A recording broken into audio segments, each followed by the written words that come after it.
Philadelphia Eagles won tonight. Not the most beautiful game in the world. Honestly, it was a scary game. It felt like tale of two halves, but we learned a lot about the Philadelphia Eagles. So I want to talk about what this game means for them moving forward. So let's get into it. You want Philly? Yeah, let's do it. Let's do it. Yeah, let's do it. Let's do it. Kind of ironic, right? That's the that's the, now that I'm thinking about it, that's the segue. We just went out there and beat Doug Peterson. Doug Peterson did everything in his power to try and keep that game as manageable as possible. The Eagles did everything in their power to make that game manageable for the Jaguars. It felt like it was a tale of two halves, and we're going to talk about it. I want to talk about what it means moving forward for the Eagles, but y'all know what it is, man. It's your boy Joe Castro, a.k.a. Philly Fresco, and it is another episode of Philly the podcast. So we're coming off a win, a big win for the Eagles. Like I said, a tale of two halves, so I know people are going to be on both sides of the fence when it comes to this game. Look, I'm happy how the first half went. Even in the first half, you kind of saw like the offense struggling a little bit. I don't want to say struggle. They were moving the ball, but there was like little hitches, right? Obviously, the decisions by Nick Sirianni, which I know a lot of people are probably not biggest fans of, but I honestly don't mind it. And I've said it before. If you're going to be aggressive, be aggressive. If you're going to be conservative, be conservative, but don't live in the middle. And I feel like today was a statement from Nick Sirianni and this team that he's going to be aggressive and he's going to get behind his team. We've heard plenty of times this roster likes that. They appreciate even the stars. You know, we've heard it from Saquon, we've heard it from Jalen, AJ, you name it. We've heard it from them that they appreciate the confidence that Nick Sirianni has in his players. So I don't want him to change that. I love what I see out there. I love the energy that I see out there. You're gonna win some of them. Sometimes you're gonna lose some of them, and today it felt like we were losing every one of them, but I don't want him to change that, maybe tweak the play calling. I didn't love the play calling, but if you're going to be aggressive, be aggressive. But you look at this team in the first half, and it felt like the offense wasn't really doing exactly what they needed to do. But on the opposite end, felt like the defense had everything figured out. They were not allowing any yards. They weren't allowing anything going out of the first half with 32 yards. You saw what Vic Fangio's defense wanted to be. A very stingy defense. Cooper DeJean, I felt like, was all over the field. And correct me if I'm wrong, I can't wait to watch this all 22 because I do not remember. I can't think of one time that I saw Quinyon Mitchell being targeted. He was not even called. I don't remember him being in the game. There was times that I had to go and look just to make sure he was still in the game. I can't wait to see how much clamps he had, or if they were just scared to go his way. Sometimes it looked like Trevor Lawrence already knew where he wanted to go. And which brings me to the next point, Isaiah Rodgers. I'm not going to sit here and bash the young man. I'm not going to act like he's the worst thing in the world, but he was getting cooked today. There was a lot of times where he was getting cooked today, and he got saved by some bad throws, by just, not being the target of that play, by some good pass rush. But in the second half, we saw Isaiah Rodgers getting exposed and getting targeted a lot. So I didn't like that. I loved Zach Bond. Zach Bond continues to be an all-around linebacker for us, just an all-around beast for us, to be honest with you. Nolan Smith, you see, getting chippy in there, getting some plays. Jalen Carter, I felt like, was really more of a factor than even the numbers will say. I think that this defense played very well, and I'm sure I'm forgetting people, but this defense played well. Reed Blankenship made a big tackle in the backfield. Chauncey Gardner-Johnson got exposed as well. I have to be honest. CGJ had some bad plays, and they were in bad situations. So I don't know. I feel like we've always known that about him, though. I feel like you have to accept that he's kind of a big play waiting to happen one way or the other. Like, he's either going to get a big interception, a big hit, or he's going to give up a big play. Like, there's not much of an in-between with him usually. So it is what it is. I kind of have come accustomed to just kind of accepting what he's going to be.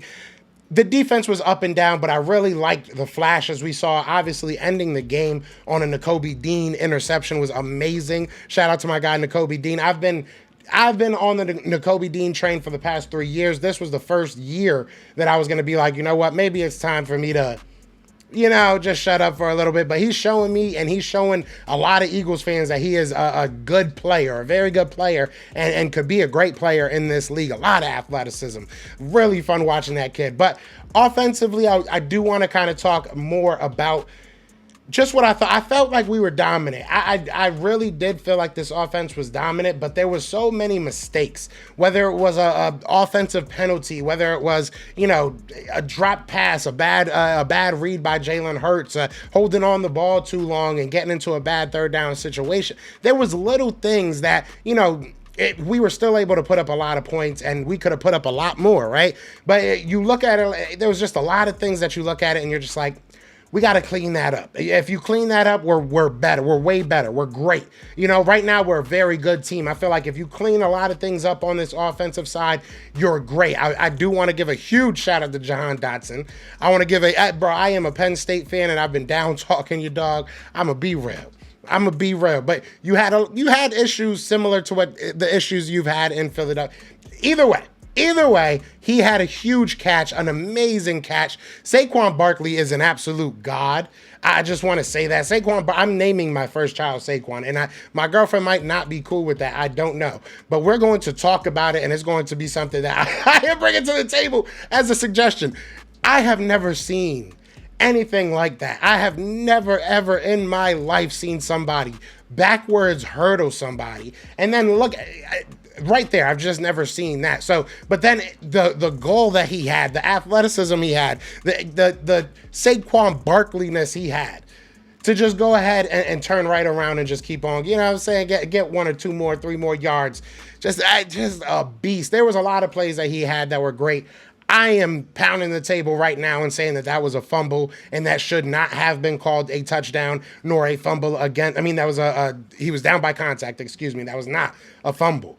It should not have been a touchdown. He should not be, accredited a fumble, but it is what it is. I would love to know actually what you guys think about that, because I've heard both sides, but I thought he got tripped up. I thought it is what it is, right?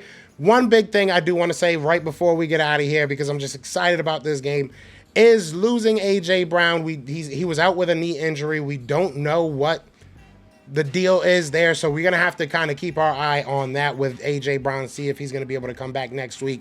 I'm hoping Jordan Mailata is ready sooner than later. He looks all right on the sideline. Obviously, he doesn't have to do much, but he looked like he was hype, and he looked like he was kind of walking around, so hope. Right? There's hope. Can we be hopeful, y'all? So I'm excited. And obviously the Dallas Cowboys looked absolutely ghastly, and we get them next week. So that's going to be a huge test for us. I don't care how they look right now. That's going to be a huge game for the Philadelphia Eagles. It's time to go out there. It's time to dominate.